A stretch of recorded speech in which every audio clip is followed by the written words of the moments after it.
¿Cómo está? Me da gusto saludarle, verle nuevamente y saber que Dios le sigue bendiciendo. Los hermanos que me tienen mayor confianza me dicen que cada vez que voy a predicar voy a tirar pedradas, ¿verdad? Que ya traen su casco. Mi esposa me dice que predico como si los estuviera regañando. Pues hoy no va a ser la excepción, ¿sí?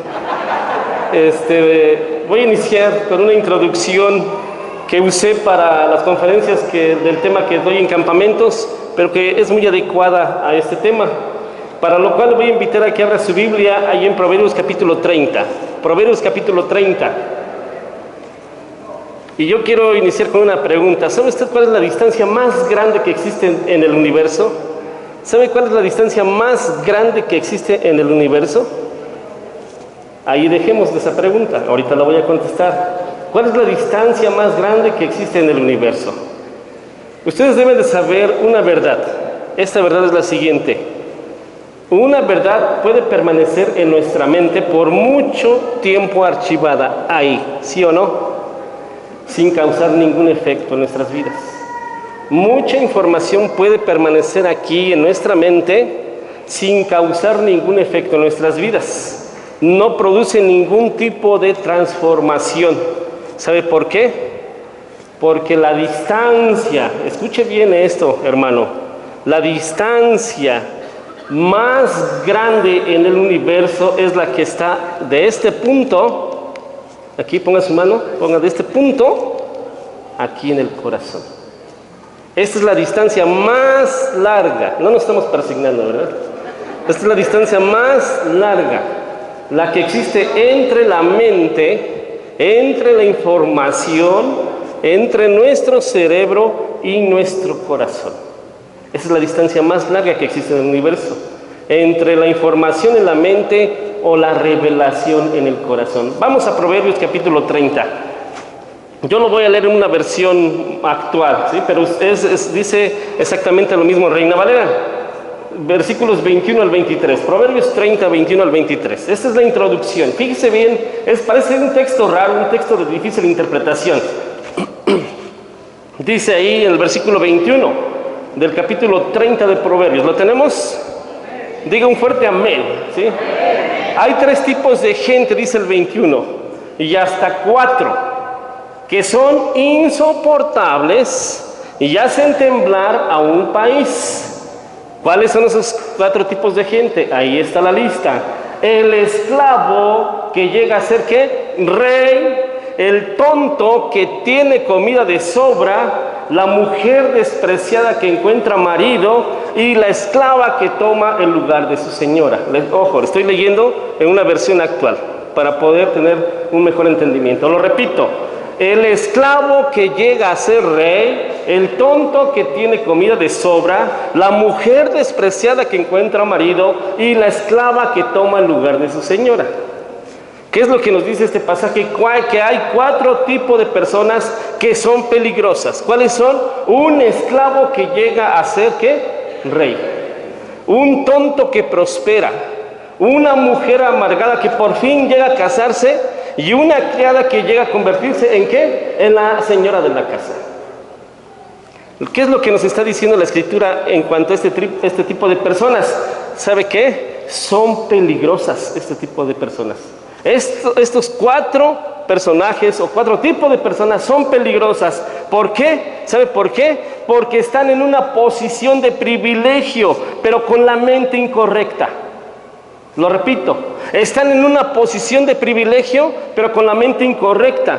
Estos 4 tipos de personas han pasado de estar a un estado inferior, a un nivel superior o un estado superior, pero sin experimentar una transformación en su corazón. Es decir, ahora es un rey, pero sigue pensando como un mendigo. Ahora tiene dinero, pero sigue siendo un tonto. Ahora esta mujer está casada, pero tiene la mente de una mujer amargada. Ahora es la señora de la casa, pero sigue pensando como ¿quién? Como una criada. Estos 4 tipos de personas, hermanos, han pasado de estar en una escala inferior a un estado superior, pero sin tener una transformación o experimentar una transformación en su corazón. Y no solo, esto es lo peor de todo, y no solo que no pueden disfrutar de esta posición que les ha sido otorgada, sino que tampoco dejan disfrutar a los demás. Qué peligroso, ¿no? ¿Y qué creen? ¿Y qué creen? Así es la iglesia de Cristo. Así somos muchos de nosotros. Así somos muchos de nosotros. Déjeme decirle y anunciarle, estamos en la posición más alta de todo el universo. El creyente, el Hijo de Dios, está en la posición más alta de todo el universo. Incluso los ángeles desearían esa posición como hijos de Dios, pero la iglesia, aunque tenga esa posición tan alta, sigue pensando como huérfanos. Sigue pensando como huérfanos. Somos herederos, hermanos. Sin embargo, seguimos pensando como unos miserables. Somos libres, hermanos. Sin embargo, seguimos actuando y pensando como esclavos. Estamos completos en Cristo, hermanos. Sin embargo, pensamos que todavía nos falta cosa alguna. ¿No lo cree usted así? Esa es una realidad. Y creo que ese es el origen de muchos de nuestros problemas en la vida cristiana. Que no hemos pasado la información de aquí, de nuestra mente, a nuestro corazón, y por lo tanto no se ha logrado una transformación. Está aquí en un mero conocimiento intelectual. Vamos a la Escritura, en Efesios capítulo 1, vamos a nuestro pasaje a estudiar. ¿Por qué vamos de aquí, nos vamos para allá? Porque recuerden lo que estamos estudiando en Efesios capítulo 1. El Espíritu Santo a través de Pablo nos está enseñando lo que tenemos en ¿quién? En Cristo Jesús. Ya hemos visto lo que tenemos desde antes de la fundación del mundo. Ahora vamos a ver qué es lo que tenemos en Cristo Jesús. Y estamos llevando el tema de las bendiciones. ¿Usted lo recuerda? Las bendiciones abundantes de la Trinidad, de la Santísima Trinidad. ¿Y por qué digo de la Santísima Trinidad? Porque del versículo 3 al versículo 14 están involucrados las 3 personas de la Trinidad. Dios Padre que elige y predestina, Dios Hijo quien redime, y el Espíritu Santo que es la garantía, que es el que aplica la salvación. Eso es de verdad una gran bendición. Pero muchos lo ignoramos y muchos no vivimos conforme a esas verdades. Como este esclavo, como este tonto, como esta mujer y como esta criada. Que están en posiciones de privilegio, pero ¿qué? Siguen teniendo la mente incorrecta. Muchos somos así, hermanos. Muchos somos así. Y vamos a leer desde el versículo 3, dice ahí, para poder recordar en el texto griego, es una sola porción del versículo 3 al versículo 14. Y dice ahí, bendito sea el Dios y Padre de nuestro Señor Jesucristo, que nos bendijo, ¿con qué? Con toda bendición espiritual. ¿En dónde? En los lugares celestiales en Cristo. Según nos escogió en Él antes de la fundación del mundo, para que fuésemos santos y sin mancha delante de Él. En amor, habiéndonos predestinado para ser adoptados hijos suyos por medio de Jesucristo, según el puro afecto de su voluntad, para alabanza de la gloria de su gracia, con la cual nos hizo aceptos ¿en quién? En el amado Jesucristo, en quien tenemos redención por su sangre, el perdón de pecados según las riquezas de su gracia, que hizo sobreabundar para con nosotros en toda sabiduría e inteligencia espiritual, dándonos a conocer el misterio de su voluntad según su beneplácito, el cual se había propuesto en sí mismo de reunir todas las cosas en Cristo en la dispensación del cumplimiento de los tiempos, así las que están en los cielos como las que están en la tierra. En Él asimismo tuvimos herencia, habiendo sido predestinados conforme al propósito del que hace todas las cosas según el designio de su voluntad, a fin de que seamos para, ¿qué dice? Alabanza de su gloria, nosotros los que primeramente esperábamos en Cristo. En Él también vosotros, habiendo oído la palabra de verdad, el evangelio de vuestra salvación, y habiendo creído en Él, fuisteis sellados con el Espíritu Santo de la promesa, que es las arras de nuestra herencia, hasta la redención de la posesión adquirida para la alabanza de su gloria. Esto es lo que tenemos en Cristo. Esto es lo que tenemos en el Padre y lo que tenemos en Dios el Espíritu Santo. Recuerde, el Señor Jesucristo, ahí en Juan 14, no solamente dice que Él viene a morar en el cuerpo del creyente, viene a morar el Padre y el Espíritu Santo en el cuerpo del creyente. Y aquí vemos a las tres personas nuevamente. ¿Qué están haciendo? ¿Qué están realizando? Están accionando el plan salvífico, el plan de redención para la humanidad. Y no para beneficio de la humanidad. Hay tres frases aquí que se repiten, que es ¿para qué? Para alabanza de la gloria de su gracia. Es decir, Dios hizo esto no para beneficio de la humanidad, aunque tenemos un beneficio, sino lo hace ¿para qué? Para su propia gloria, para glorificarse Él mismo. Qué sorprendente esto, el actuar de Dios, un actuar perfecto. Pero vamos a analizar en esta mañana del versículo 7 al versículo 12. Y esa porción corresponde a la obra de Jesucristo, las bendiciones de Jesucristo. Y vamos a tener aquí tres encabezados. Las tres bendiciones que tenemos en la obra de Cristo son tres que nos revela aquí el apóstol Pablo. Es redención, es revelación y herencia. Vamos, si el tiempo nos lo permite, vamos a anotar estas tres bendiciones. Lo repito.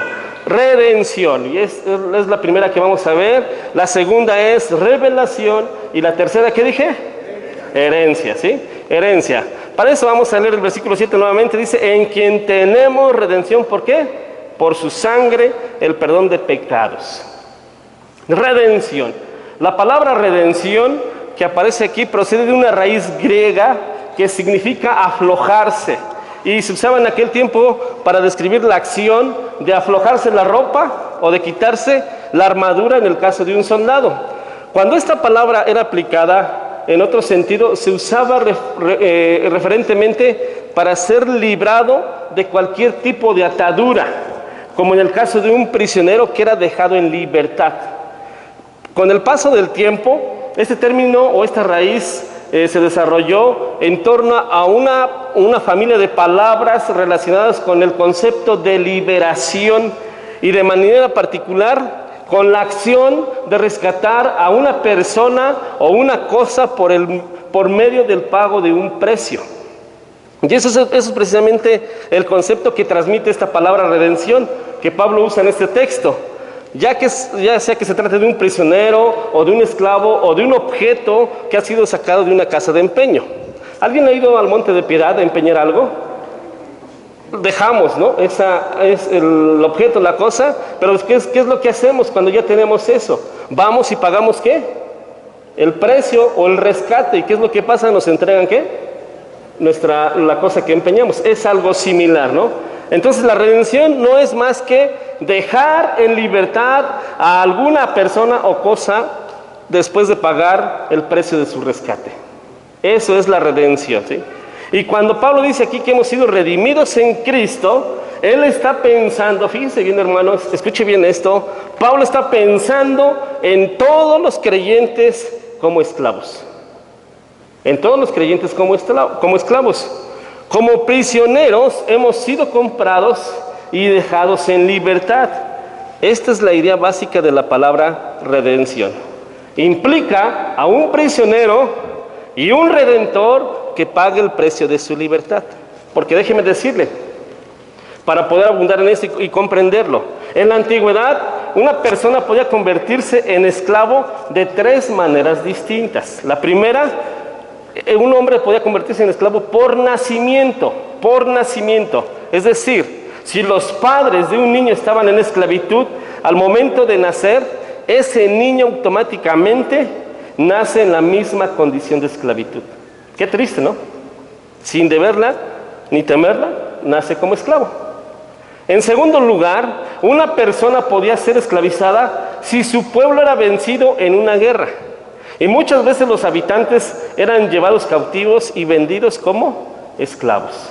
Y en tercer lugar, podría darse el caso de que una persona quedara convertida en esclavo por causa de una deuda que no podía pagar.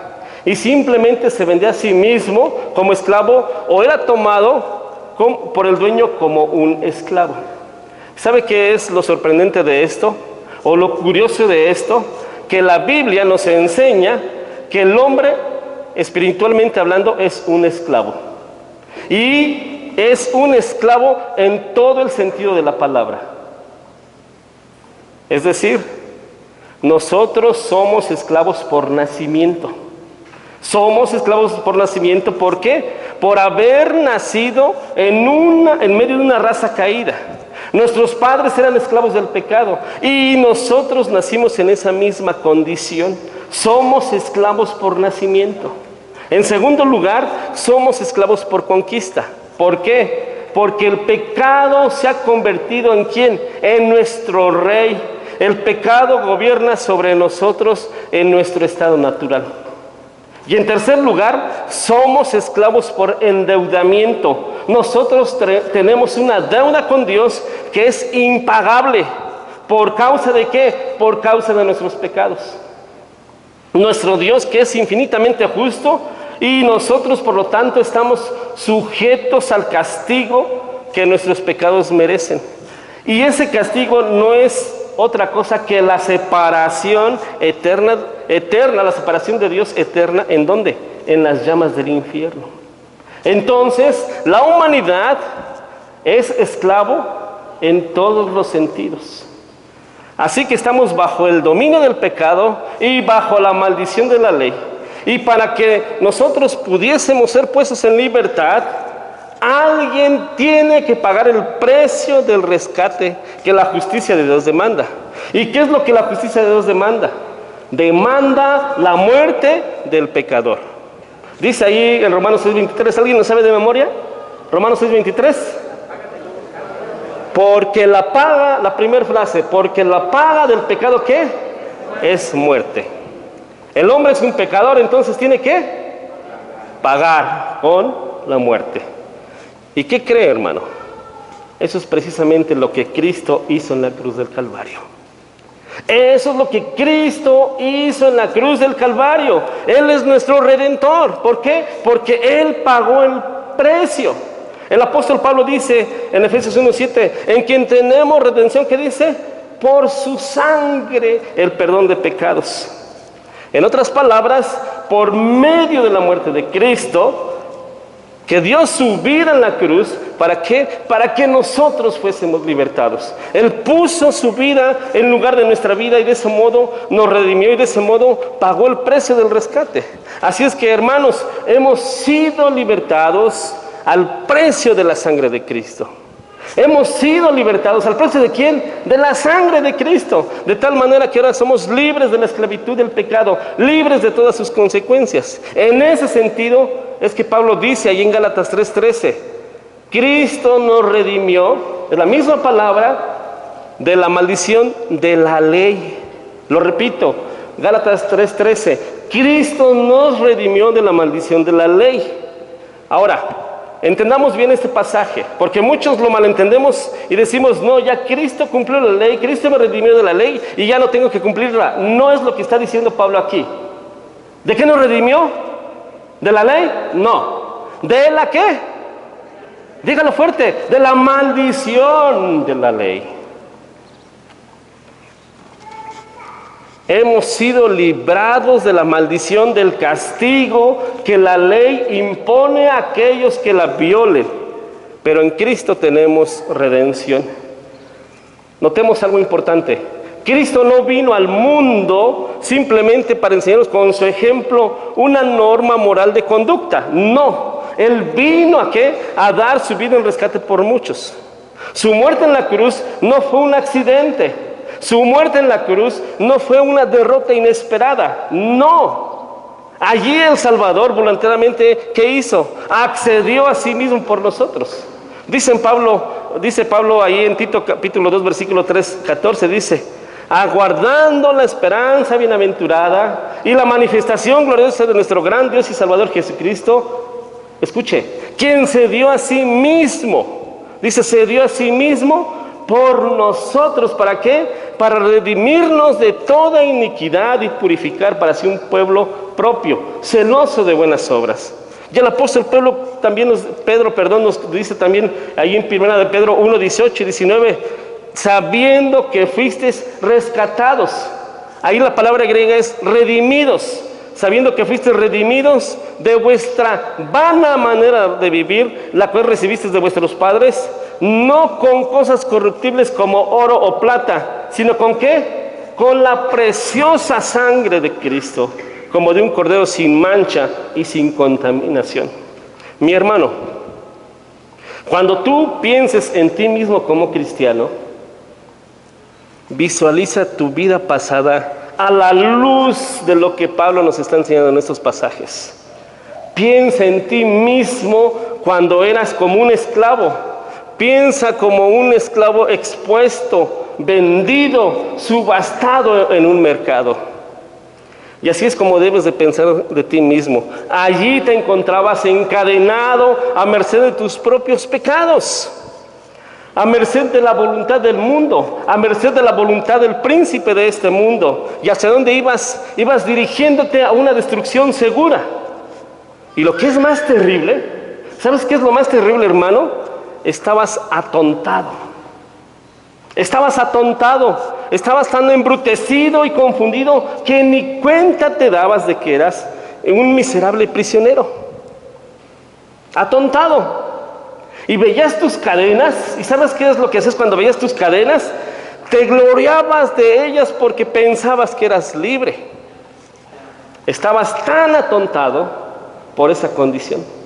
Esa es la terrible condición en la que se encuentra todo hombre sin Cristo. ¿Por qué? Porque son esclavos. Son esclavos. ¿Por qué son los hombres manejados por el mundo como marionetas?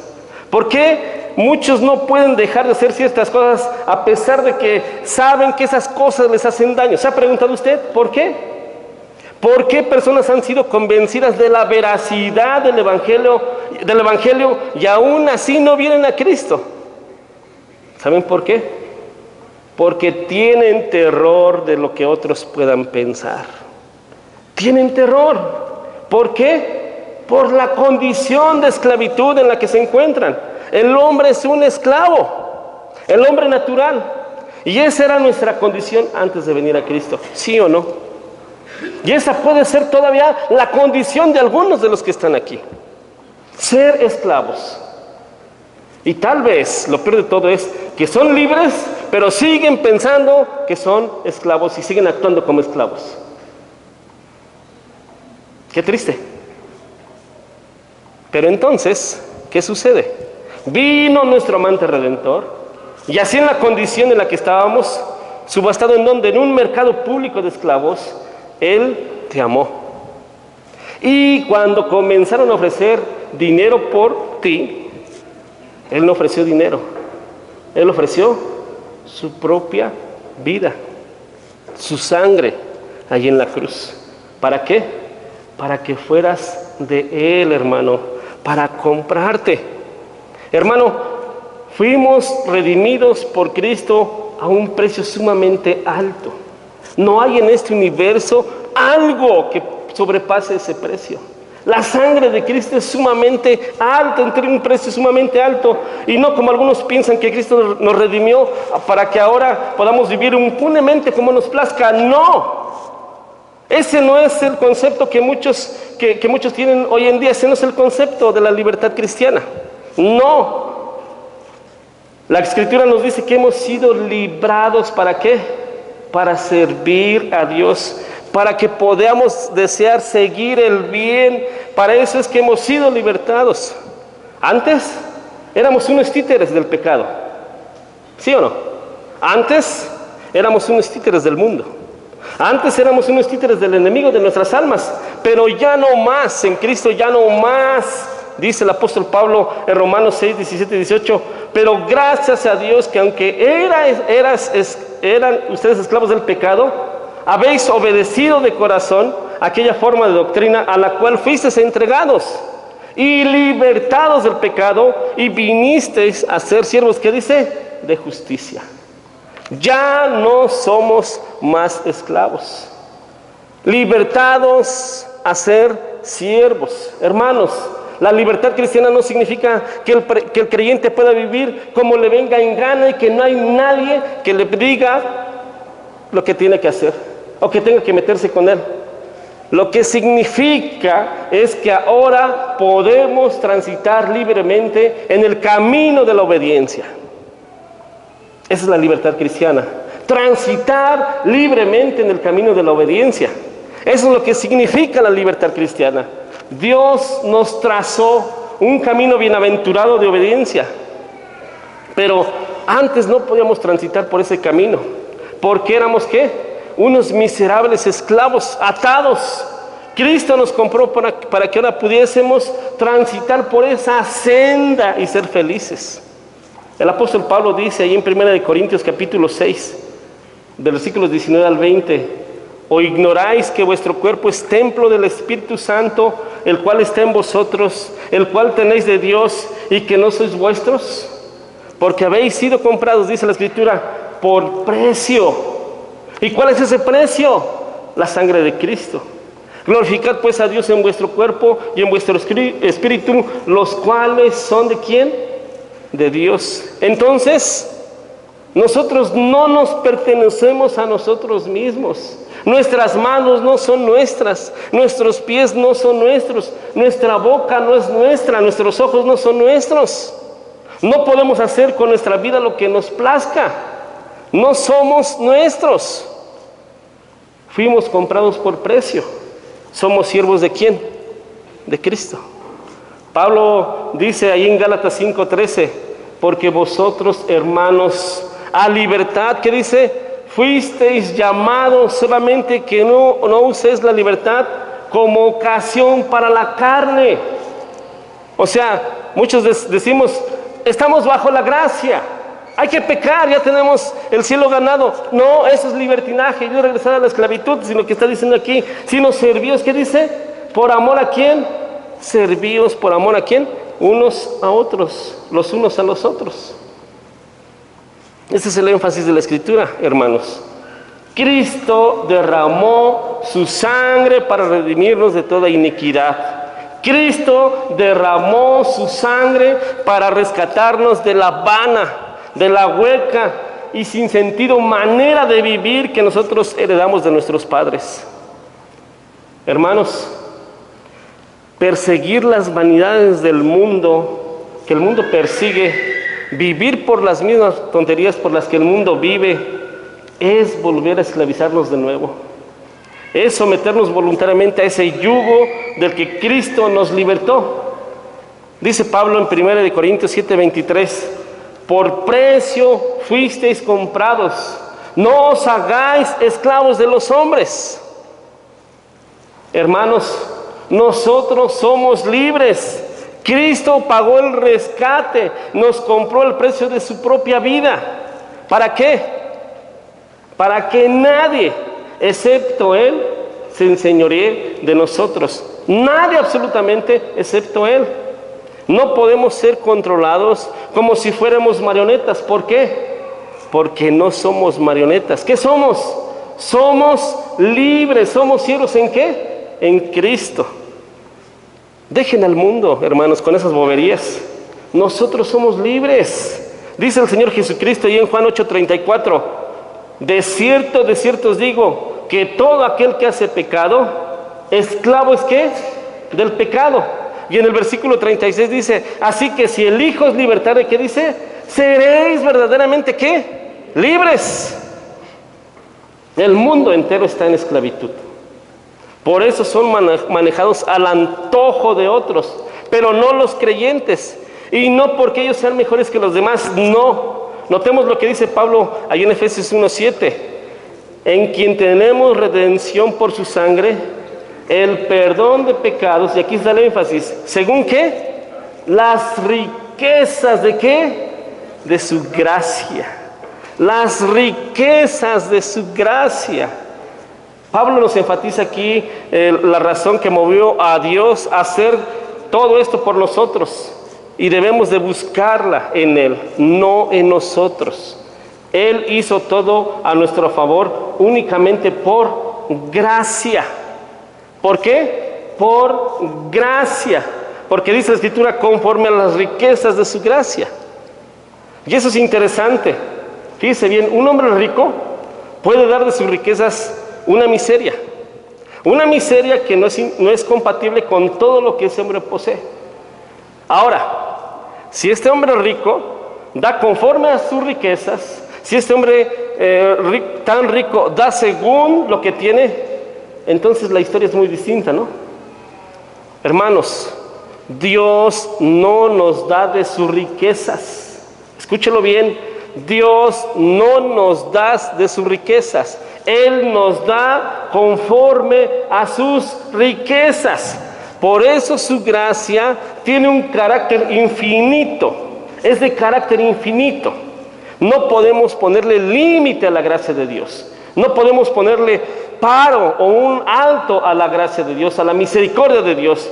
Y es por esa gracia que Él nos redimió, dice Pablo, y también por esa gracia nos concede el siguiente par de bendiciones que Pablo menciona en el versículo 8. ¿Y qué dice el versículo 8?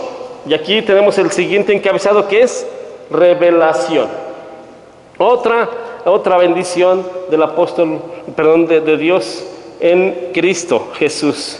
Dice el versículo 8, que hizo sobreabundar para con nosotros, ¿qué dice? En toda sabiduría e inteligencia, dándonos, ¿qué dice? A conocer el misterio de su voluntad, según su beneplácito, el cual se había propuesto en sí mismo, de reunir todas las cosas en Cristo, en la dispensación del cumplimiento de los tiempos, así las que están en los cielos como las que, ¿qué dice? Están en la tierra. La gracia de Dios se sobreabundó en nosotros, haciéndonos partícipes no solamente de su redención, sino también de su revelación. Dios ha revelado a sus hijos lo que nadie más conocen, sino solamente ellos. ¿Y qué es esto? Dice la Escritura, el misterio de su voluntad. El misterio de su voluntad. Es una verdad que nadie podría conocer a menos que Dios se la revele o se la haga conocer. Eso es un misterio. Notemos lo que Pablo está diciendo aquí. No es simplemente que Dios ha dado a sus hijos la revelación de su voluntad. No, eso no es lo que Pablo está diciendo aquí. Porque esa revelación se encuentra en la Escritura y cualquiera puede leerla. No. Lo que Pablo dice aquí es que Dios ha dado a los creyentes sabiduría e inteligencia en el conocimiento de esa voluntad suya que Él ha revelado en su palabra. Bueno, ¿y eso qué significa? Significa, escucha bien, hermano, que Dios nos ha dado a los creyentes la capacidad de llegar al corazón de las cosas, la capacidad de llegar a conocer las cosas tal como son y de comprender sus implicaciones, de tal manera que ahora podamos vivir en este mundo con sabiduría y con entendimiento. Nosotros podemos conocer lo que Dios ha revelado, pero poseemos también el entendimiento necesario para poder vivir de acuerdo con esa revelación. Porque déjeme decirle que una persona puede conocer una verdad como una mera teoría y no ver las implicaciones que se derivan de esa verdad. Consecuentemente, ese conocimiento teórico, ese conocimiento intelectual que esa persona tiene, no va a hacer ninguna diferencia en la forma en que esta persona vive. No. Y esto es sorprendente. ¿Sabe por qué? Porque ¿cuántos astrónomos, cuántos científicos conocen a fondo las maravillas de este universo? ¿Cuántos médicos conocen el sorprendente funcionamiento del cuerpo humano? ¿Cuántos biólogos penetran en el complicado sistema de los seres vivos y aún así no se postran al Creador para adorarle? ¿Por qué? ¿Por qué esas personas pueden tener tanto conocimiento y ser tan tontos que no se postran ante Dios para adorarle? ¿Por qué? ¿Sabe por qué? porque el entendimiento de Dios en ellos se ha embotado. Dice 2 Corintios 3:14, pero el entendimiento de ellos se embotó, refiriéndose a los judíos. Porque hasta el día de hoy, cuando leen el antiguo pacto, les queda el mismo velo no descubierto, el cual por Cristo es quitado. Es decir, el conocimiento de Dios en ellos está endurecido. Embotado es igual a endurecido. Ellos ven, pero no entienden lo que ven como deben entenderlo. Ellos no ven las implicaciones. Ellos están ciegos. Ellos están ciegos. Pero, ¿cuál es la diferencia entre ellos y nosotros? En que el creyente no es así. Dios nos ha revelado su plan, pero al mismo tiempo también nos ha dado ¿qué? Sabiduría, y nos ha dado entendimiento, de tal manera que ahora nosotros podemos conocer todas las implicaciones de ese plan y actuar en consecuencia. Por eso el creyente ve lo que nadie ve, por eso entiende todas las cosas. ¿Y cómo las entiende? Porque Dios le ha dado ¿qué? Sabiduría y entendimiento en el conocimiento de la voluntad de Dios. Y en nuestro texto, Pablo hace referencia a un aspecto muy particular de ese plan divino que ha sido revelado. Dice el versículo del 9, dice, dándonos a conocer el misterio de su voluntad, según su beneplácito, el cual se había propuesto en sí mismo de reunir todas las cosas en Cristo, en la dispensación del cumplimiento de los tiempos, así las que están en los cielos como las que están ¿en dónde? En la tierra. ¿Saben qué es lo que Dios nos ha revelado? Según lo que acabo de leer, que Él se ha propuesto, que Dios se ha propuesto colocar a Cristo como ¿qué? Como cabeza de toda su creación. De tal manera que con toda seguridad, hermanos, llegará el día que aún aquellos que desafían la autoridad de nuestro Señor, ¿sabe qué van a hacer?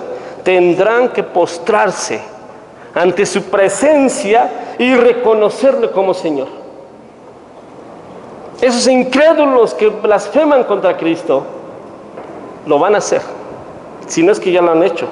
Tendrán que postrarse, y tristemente muchos harán esto antes de ser arrojados para siempre en las llamas del infierno. Pero tendrán que postrarse ante la autoridad suprema de Cristo y confesar con sus bocas que Él es el Señor. Y Pablo nos amplía esta idea más adelante en los versículos 20 al 22 de Efesios 1, dice, la cual operó resucitándole de los muertos y sentándole a su diestra en los lugares celestiales, sobre todo principado y autoridad y poder y señorío, y sobre todo nombre que es su nombre, no solo en este siglo, sino también en el venidero, y sometió, que dice, todas las cosas bajo sus pies, y lo dio, ¿por qué? Por cabeza sobre todas las cosas a la iglesia. Hermanos, muy pronto, pero muy pronto, ninguna otra autoridad será reconocida en todo el universo aparte de la autoridad de Cristo. Y todas las cosas que quedaron trastornadas por causa del pecado volverán otra vez a su estado original bajo el reinado eterno de nuestro Señor Jesucristo. Eso es a lo que Pablo se refiere cuando dice de reunir todas las cosas en Cristo, en la dispensación del cumplimiento de los tiempos, en el momento previamente establecido por Dios en su plan soberano, cuando todos los propósitos que le preceden hayan sido plenamente cumplidos, todas esas cosas serán reunidas en Cristo, y las que están en los cielos y las que están en la tierra. Ahora, el punto que Pablo enfatiza aquí y que no quiero que perdamos de vista es que nuestro Dios, hermanos, nuestro Dios nos ha revelado estas cosas. ¿A quiénes? A nosotros, sus hijos, y nos ha dado ¿qué? Sabiduría y entendimiento. ¿Para qué? Para que comprendamos el corazón de estas verdades y actuar en consecuencia. Preguntémonos, nosotros que somos creyentes, que conocemos que Dios nos ha revelado, ¿existe alguna razón para vivir amedrentados en este mundo? Nosotros que somos de Cristo y que reinaremos juntamente con Él sobre el universo. ¿Existe razón alguna por la cual nosotros que estamos amedrentados, que reinaremos con Cristo? ¿Hay alguna razón? Si nosotros estamos en Cristo y Él ha de reinar sobre todo el universo, ¿Existe alguna razón para estar descontentos por algo que tú no tienes ahora, hermano? ¿Existe alguna razón para estar amargado? ¿Existe alguna razón para estar deprimidos nosotros los que vamos a reinar juntamente con Él? ¿Tienen los impíos algo que nosotros los cristianos debamos envidiárselo?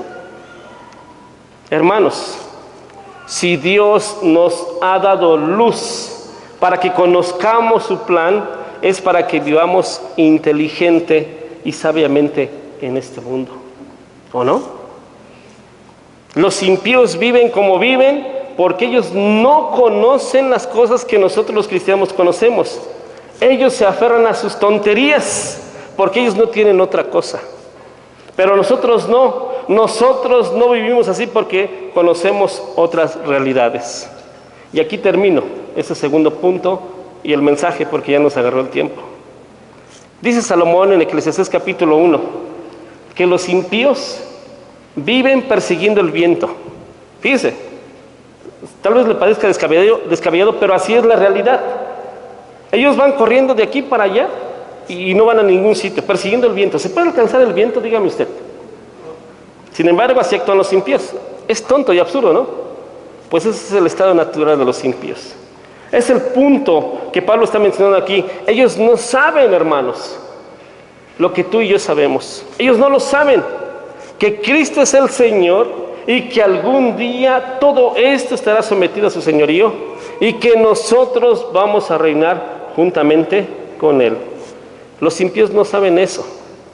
Por eso, hermanos, es que cuando tú vas tras la salvación eterna, ¿qué es lo que hacen ellos? Se burlan de nosotros y nos maltratan, ¿no? Y algunos hasta los persiguen. No entienden. Ellos no saben lo que tú sabes. Ahora, ¿estamos viviendo realmente a la luz de lo que sabes? ¿Estamos viviendo realmente a la luz de lo que sabemos, hermanos? Hay una gran diferencia. Y ahora, con eso termino. ¿Tenemos por qué jactarnos de ese privilegio? No. Porque todo lo que Dios hace es no para nuestra gloria, es para la alabanza de la gloria de su gracia. Oramos. Amado Señor, en esta tarde a ti sea toda alabanza, toda gloria y todo honor, Señor. Porque eres el único Dios vivo y verdadero, incomparable, no hay otro como tú, Señor. Y de verdad, gracias, Señor, porque tú nos muestras lo que tú nos has dado de tu gloria, de esa obra gloriosa de Cristo en la cruz. Ayúdanos, Señor, a entender y bajar esto a nuestro corazón, que no quede en un mero conocimiento intelectual, sino que sea tu Santo Espíritu que lo aplique a nuestros corazones y seamos transformados. Y podamos decir como Pablo, ser transformados de gloria en gloria y llegar a la imagen de Jesucristo, Señor. Gracias, Padre, en Cristo Jesús. Amén. Bendiciones, hermanos.